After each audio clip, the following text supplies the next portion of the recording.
with General Manager Alan Millar of the Moose Jaw Warriors. Alan, thanks for joining us today. The 2020 WHL Bantam Draft is in the books now. Overall, you look back on how it went for your club and your scouting team. How do you feel about what you're able to accomplish today? Well, I think it's like any team. Moments after the draft ends, Taylor, you're very optimistic in terms of the day's work you put in and essentially the work that your staff has done all year.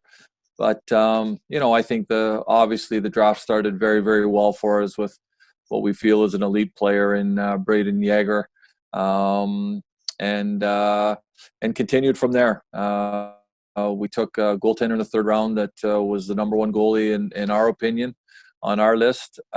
We feel that we worked hard at our draft list. We trusted it today. Jason Ripplinger and his staff added compete, added good speed. And so we like the way things shaped up for us today, and feel real good about the group. We drafted 9 players. Feel real good about that group. Excited that 5 of those kids are from our home province here in Saskatchewan. It's just the way it fell, but really exciting day for all these young kids, and we're pleased with how it went for our hockey club. You talk about Braden Jaeger, and maybe let's start there. You're able to select him 3rd overall. How exciting is it to add a player of that caliber, and what is it about his game that really, really excites you? Well, I think that you could sit here all day long in terms of talking about skating and skill and shooting the puck and all those things, and we believe Braden is a complete player. He's got offensive upside. But what we really like about him, and Taylor, I guess I'm saying from a skill and skating and hockey, I think it's very good, almost elite in our opinion. But what we really liked about Braden is that we really feel that his high level IQ skill is really complemented very well by a complete player. He takes pride in playing a 200-foot game. He back checks hard. He plays hard. He wants to compete hard on face-offs. There's a will and determination in his game that we really, really like. And you never like to compare players to players, but there's 2 players that we've competed pretty hard against over a number of years here: Glenn Godden in Swift Current and Mark Kostelic in Calgary. And I think those are guys that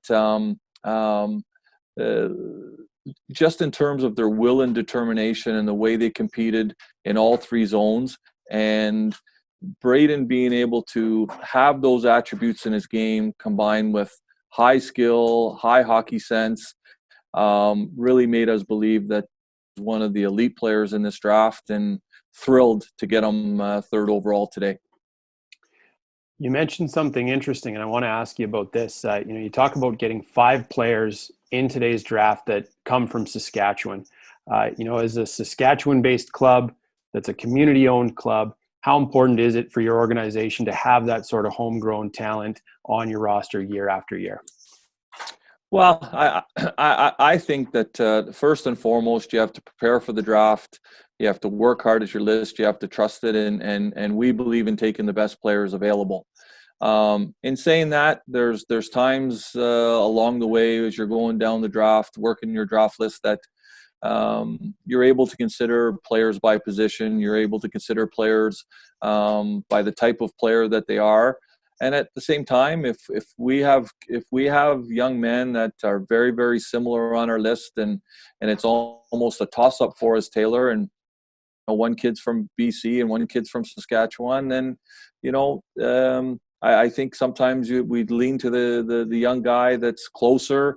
Maybe in some instances is a little bit of an easier recruit for us. And maybe there's just that little bit of extra pride in playing in your home province. So we feel it's important. We want to give Saskatchewan kids an opportunity. We want to give local kids here in Moose Jaw an opportunity. And whether that's through the draft or by listing them, A couple years ago, we listed a young Moose Jaw kid by the name of Atlee Calvert that, since we've signed him, he played 14 games for us as a 16-year-old. He captained the midget team here that had a very good year. And as I mentioned, he was a list. So we want to give local kids the opportunity, whether it's through the list or camp invites, and give them an opportunity to play in our league. Perfect. The draft is in the books now, so we're in a little bit of a strange time. Obviously, the year isn't playing out the way any of us anticipated, but for your team, whether it's your scouting group, whether it's the rest of your hockey staff, what's next on the calendar? What's next on the to-do list for you? Well, I think that, when it comes to our scouting staff, when it comes to, myself, Jason Ripplinger as our assistant GM, our coaching staff, I still think that things are different. Things are challenging, as we all know.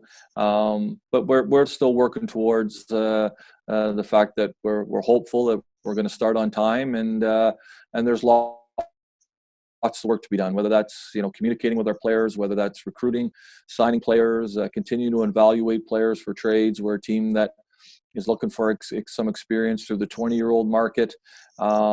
We picked sixth overall in the CHL import and draft in late June.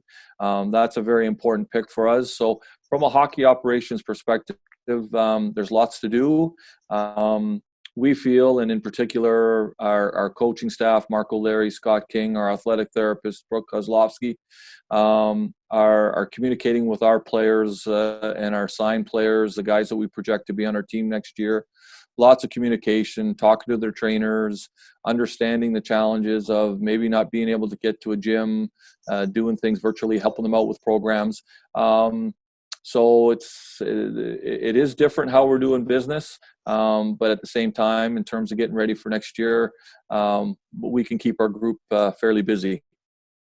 Well, it's good you're able to keep moving forward, considering all the challenges. So that's great to hear. The last question I'll ask you, and then I'll let you go. Obviously, the Bantam Draft Day is a big day for all the players that go through it. It's a big day for their families. It's a big day for the clubs. So from where you sit, what sort of final message would you want to provide them with coming out of today, to set them up for what's next for them down the road? Well, I think first of all, I'd like to congratulate all the players throughout Western Canada and our U.S. territories that were drafted today. And secondly, I'd also like to say to the young men that weren't drafted, keep your head up. It's a Bantam draft. We're drafting 14-year-olds. There are challenges in terms of evaluating young players.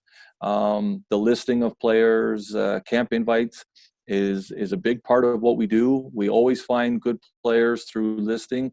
We're always adding players to our list that are camp invites, and the number of players are eventually signing. So to those young people, keep your head up. There's going to be opportunities for you to play in the Western Hockey League. Just keep working hard. And that's the same for all the players that were even drafted. Really, at the end of the day, the number doesn't mean a lot. This is an opportunity for you to play in a great league.